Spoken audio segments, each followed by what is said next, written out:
নমস্কার বন্ধুরা, আজকে আবার রান্নাবান্না অনুষ্ঠানে বেঙ্গলি আরেকটি রেসিপি নিয়ে আপনাদের কাছে আসলাম। আজকে আমি আপনাদেরকে ভেজে দেখাবো পাঁপড় আলুর সংমিশ্রণে একটি সুন্দর রেসিপি। সাধারণত বন্ধুরা আমরা জানি পাঁপড় ভাজা মানে সেই চায়ের সঙ্গে খাওয়া, কিন্তু পাঁপড় দিয়েও এক ধরনের সবজি রাঁধা যায়। আসুন কীভাবে রাখতে পারি। প্রথমেই আপনারা প্রয়োজন মতো কয়েকটি পাঁপড় নিয়ে ভেজে রাখবেন। তারপর আলুগুলি টুকরো টুকরো করে কেটে ধুয়ে সামান্য করে হলদি লবণ মিশিয়ে ভেজে রাখুন।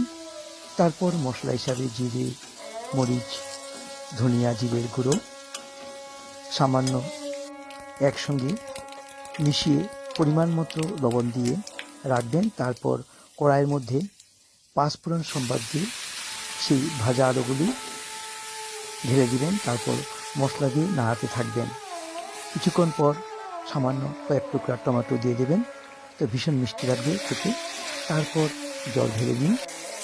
জল যখন গরম হয়ে যাবে তখন পাঁপড়গুলি সেই তরকারির মধ্যে ঢেলে দিন। ঢেকে রাখুন।